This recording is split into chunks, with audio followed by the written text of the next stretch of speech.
Польські фермери відвідають Україну, аби побачити роботу агровиробників в умовах війни. Заступник міністра аграрної політики та продовольства Тарас Висоцький переконаний, що критичної ситуації через блокування кордону польськими мітингувальниками більше не виникне.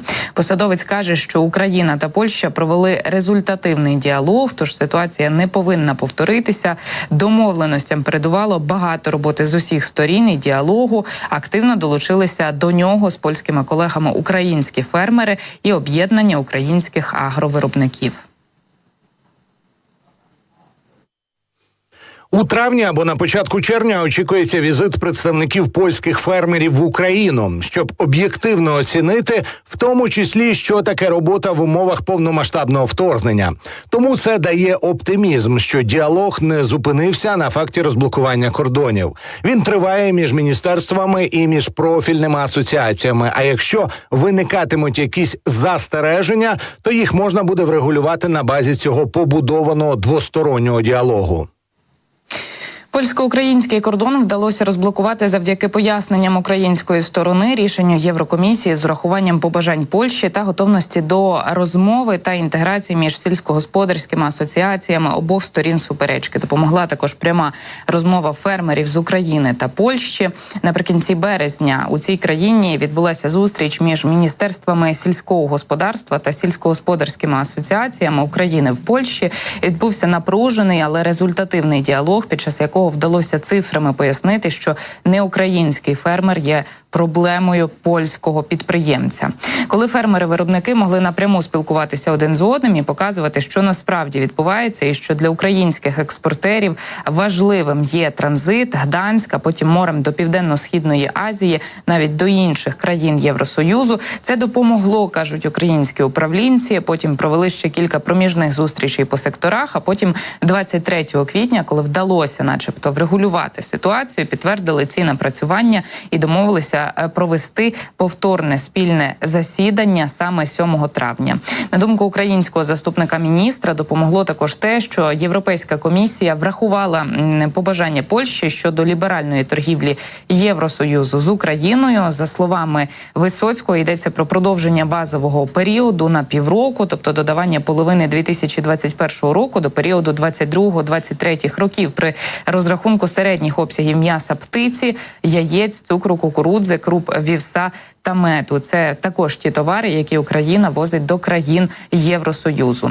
Іншим елементом, який допоміг Україні розблокувати кордон, була готовність сільськогосподарських асоціацій з обох сторін до інтеграції.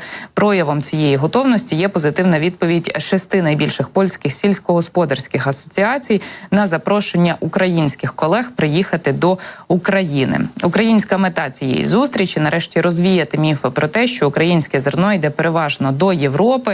Це має бути доведено, власне, через функціонування портової інфраструктури, якщо це буде можливо з міркувань безпеки, показати польським фермерам, як саме і куди йде зараз українське зерно. Українці також хочуть показати полякам, яких втрат вони зазнали у Чернігівській та Київській областях. Далі пропоную послухати детальніше. І найголовніше – говорити з українськими аграріями про щоденні виклики у щирій розмові. Ми робимо все для того, щоб підтримувати діалог і національне взаєморозуміння з усіма, зазначив заступник міністра агрополітики України. Тим не менш, повне розблокування пунктів пропуску на українсько-польському кордоні уже дало свої позитивні результати. Зокрема, потік сільськогосподарської продукції з України зріс уже на 20%. Якщо у другій декаді квітня середній обсяг перевезень становив 13 тисяч тонн на добу, то 28-29 квітня, саме тоді, коли розблокували усі пункти пропуску, він становив уже 16 тисяч тонн. На сьогодні, я нагадаю, усі пункти пропуску на українсько-польському кордоні розблоковано, оскільки логістика є дуже важливою частиною кінцевої вартості продажу та доставки продукції. Чим дешевша логістика, тим вищу ціну отримує український фермер, і тим більше коштів він матиме для продовження своєї роботи, і тим більше коштів саме у валюті надійде до українського бюджету, до бюджету країни, яка бореться проти російської агресії і потребує втримати свою економіку завдяки ось цим міжнародній торгівлі у тому числі. Детальніше про польську блокаду, її наслідки, а також незриме майбутнє польсько-українських економічних стосунків. Говоримо далі із виконавчим директором економічного дискусійного клубу. Олег Пензен уже приєднався до нашого етеру. Пане Олегу, традиційно вітаю вас у нашому ефірі. Я вас також щиро вітаю. Я надзвичайно уважно послухався те, що ви зараз розказували, і ледь не прослізився від умиління. Все було так гарно написано.